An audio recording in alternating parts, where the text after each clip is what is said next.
अस्सलाम वालेकुम रहमतुल्लाहि व बरकातुहू। प्यारे दोस्तों, जैसे कि आपने टाइटल देखा और थंबनेल देखा, तो मैं आपको उससे पहले बताना चाहूँगा कि मुफ्ती अरशद दहली वाला जो है हमारे यूट्यूब चैनल के यूट्यूबर, अचानक उनकी जो है एक लाइव सेशन चल रहा था और मैं वहाँ पर जो है पहुँच गया और मैंने उनकी लाइव में जो है ज्वाइन कर लिया।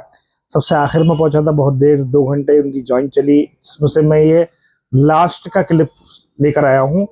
1 मिनट 55 सेकंड, यानी 1 मिनट 55 मिनट से लेके थोड़ा लास्ट तक 6 मिनट का ये क्लिप है। एंडिंग में जाकर देख सकते हैं आप। तो वहां पर जो है मुफ्ती अरशद दहली वाले से मैंने एक सवाल किया, जिसका जवाब उन्होंने जो है तरीके से तो नहीं दिया, बस इतना किया कि जो उनके बस की बात थी। जैसे कि जो है हमारी आजकल लोकसभा में होता है ना, लोकसभा में क्या होता है, अगर कोई हक बात कहता है, कोई सच्ची बात करता है, तो उसका स्पीकर बंद कर दिया जाता है, उसका माइक बंद कर दिया जाता है या फिर उसको बिठा दिया जाता है। वही काम मुफ्ती अरशद दहली वाला ने किया, जो कि बीजेपी की गवर्नमेंट करती है कि अगर कांग्रेस पार्टी का कोई आदमी या कोई भी अदर अगेंस्ट पार्टी का कोई आदमी जो है वो सवाल करता है, चुभने वाले जो हक रहते हैं, सच रहते हैं, तो उसका जो है माइक बंद कर दिया जाता है। वही काम मुफ्ती अरशद दहली वाला ने किया। देखिए आप वीडियो के अंदर।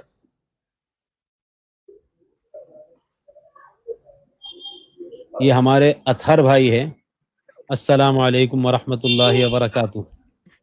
वालेकुम अस्सलाम अतहर भाई, वरहमतुल्लाहि क्या हाल वबरकातुहू। चाल है? तबीयत वगैरह आप ठीक सुनाइए है? मुफ्ती साहब।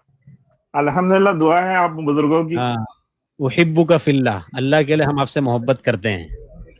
बेशक उलमा की जो है जियारत इबादत यकीन जाना, बल्कि हमारे हजरत बताए सो है कि उलमा की तबीयत मुलाकात वगैरह को ठीक है? इबादत यकीन जाना। तबीयत तो देखो आजकल के हिसाब से, आजकल के मौसम के हिसाब से, आजकल की गिजा के हिसाब से कोई आदमी जो है तंदुरुस्त नहीं है। कोई ना कोई अल्लाह ताला बीमारी उसको आपको लगी हुई है। जो है ना शिफा नसीब फरमाए। आमीन। अब आप जब लाइव आए हैं तो चलो मौला आज ज्वाइन करके आपसे जो है कुछ सीख लें आपसे। असल में वक्त बहुत मुख्तसर है, असर की नमाज का टाइम हो रहा है। अगर एक आध कोई बेशक सवाल मेरे आपको लिए करना है तो बेशक कर लीजिए। बेशक मेरे लिए भी जो है मुख्तसर है, क्योंकि मेरे को भी नमाज को जाना है और आज हमारे पास जो है फौरन की जमात आई हुई है, तो उसकी खिदमत भी मेरी जिम्मे है, तो वो भी जी जी, जाना बोलिए, है मेरे क्या को। सवाल है आपका? क्योंकि बस यही पूछ रहा था मुझसे, तो जो कल सवाल पूछा था कि भाई आपके सामने जो है हजरत निजामुद्दीन ही टारगेट क्यों है, हजरत मौलाना साद साहब ही टारगेट क्यों है, पूरा सवाल सुनने देंगे।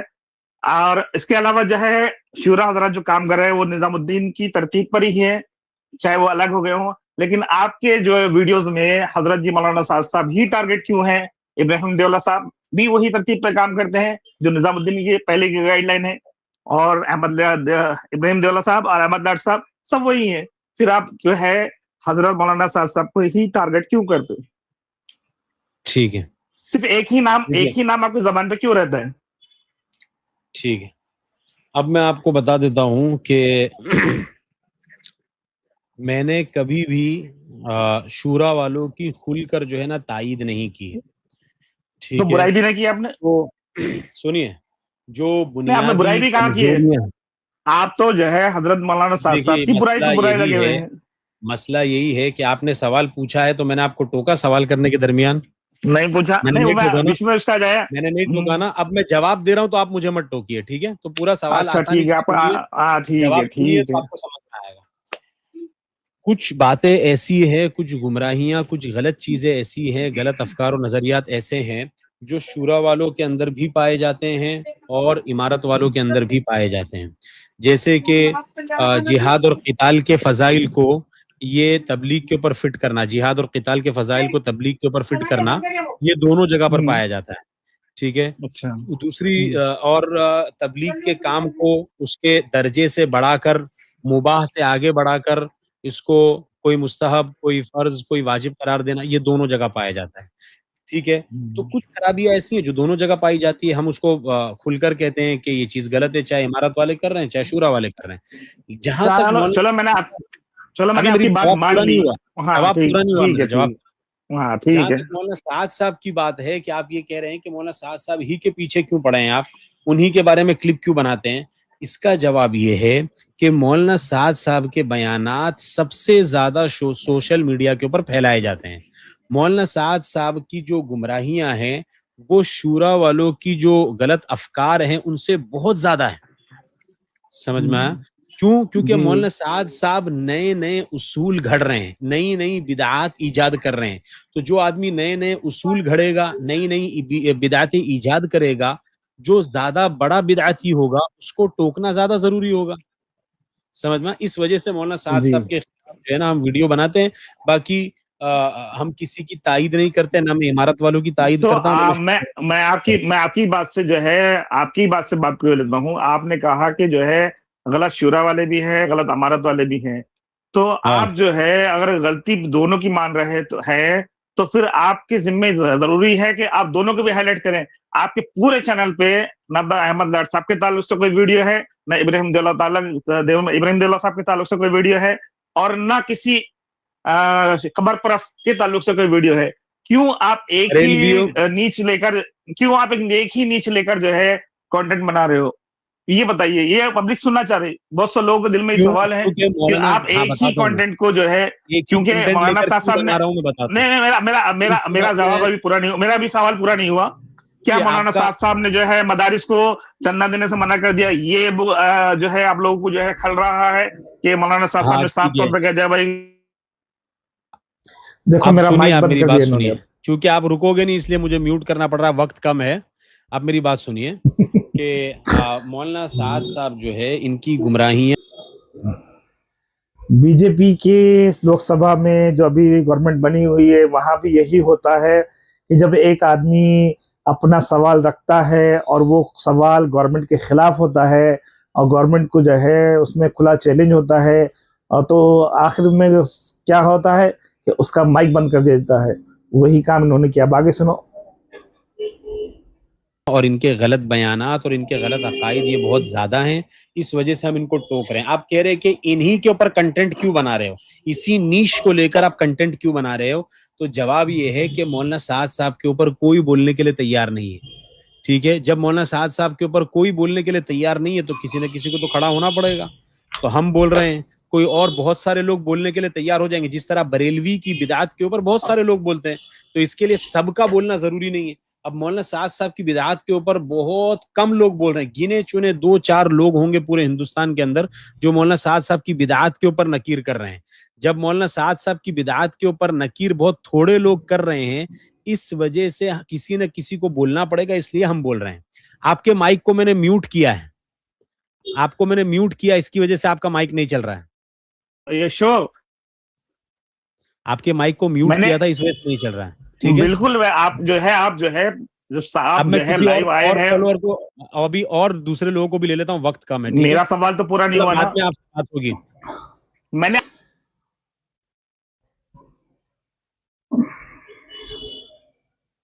तो जैसे आपने देखा कि जो है इन्होंने क्या कहा कि मौलाना साद साहब जो है बड़े बिदती है, तो वो हिसाब से तो मौलाना इब्राहिम देवला साहब और मौलाना अहमद लाड साहब भी बिदती हो गए, क्योंकि इनके अल्फाज में गौर करो। मौलाना साद साहब बड़े बिदती है तो इसका मतलब वो छोटे बिदती है। बिदती वो भी है बकौल मुफ्ती अरशद दिली वाला के। और दूसरी बात जो है, इनके पूरे चैनल पे आप जाकर देखो, अच्छा से अच्छा आदमी जो है जिसके अंदर देबुक्स नहीं होगा, नॉर्मल होगा, वो जाके फौरन समझ जाएगा। क्योंकि जाहिर सी बात है, देखो मैं आपको एक तरीका समझाता हूँ, एक समझाने का आसान तरीका। आज सिर्फ मुसलमानों के नाम पे यानी कि मुंह जबान पे मोदी आता है और गैर मुस्लिमों के नाम पे मुसलमान आता है। क्यों आता है? क्योंकि हसद, जलन कहीं तक जो है वो नजर आता है इसमें। क्योंकि सबको मालूम है मोदी जी मुसलमानों के अगेंस्ट है और हिंदू भी जो है मुसलमानों के अगेंस्ट है, तो ये क्या कहलाता है कि हसद कहलाता है। इसी तरह हर वक्त जो है मुफ्ती अरशद दिल्ली वाले की ज़बान पे वही है, हजरत मौलाना साद साहब, हजरत मौलाना साद साहब। असल तो इसके बाद मैंने इनसे जब मैंने बात की तो इत्तेफाकन एक वीडियो मेरे सामने आया और एक बहन ने भी मुझे मैसेज किया था इस टॉपिक से। मैंने इनकी वीडियो जो है उनको भेजी, तो उनसे वो बहुत ही अच्छी बात करती हैं और बहुत तौहीद परस्त बात करती है। तो मैंने उनको ही एक वीडियो भेजी थी, तो उसमें मैंने उनसे राय मांगी, तो उन्होंने भी यही जवाब दिया कि आज के दौर में हजरत मौलाना साद साहब के पीछे जो लोग हाथ धो के पड़े हैं या उनकी मुखालफत कर रहे हैं, उसके सबसे बड़ा रीज़न है कि हजरत जी मौलाना साहब साहब ने जो चंदा मदरसों को रोक दिया है वो सबसे बड़ी वजह है, क्योंकि कुछ लोगों की आमदनी का जरिया वो चंदा ही था, जो कि यतीम और जो है मिस्कीन के नाम पर बटोरा जाता था, लिया जाता था। और उसमें सबसे ज्यादा देने वाले लोग इस वक्त अल्हम्दुलिल्लाह वो तबलीग जमात वाले ही हैं। इसका सबूत मैं खुद इस बात से देता हूँ, जब से मैं तबलीग में जुड़ा हूँ तब से मैंने देना शुरू किया है। उससे पहले मैं भी नहीं देता था, मेरे को मालूम ही नहीं था कि ज़कात चीज़ क्या होती है, सदका चीज़ क्या होती है। इस काम में जुड़ने के बाद ही ज़कात मालूम हुई, सदका मालूम हुआ, जो है, नहीं तो इससे पहले कुछ नहीं मालूम था। तो इस लिहाज से सदका और ज़कात देने वालों में भी तबलीग वालों का शुमार है। और वो वहीं से जो है अमीर साहब ने, हमारे अमीर मोहतरम हजरत मौलाना साहब ने जो है कह दिया कि भाई मदरसों को, उन मदरसों को दो जो वाकई उसके हकदार हैं। मना नहीं है पूरे के, उन मदरसों को दो जो वाकई उसके हकदार हैं, जो वाकई हकदार है। तो बहरहाल ये वीडियो अगर आपको पसंद आई तो लाइक करें, शेयर करें, चैनल को सब्सक्राइब करें।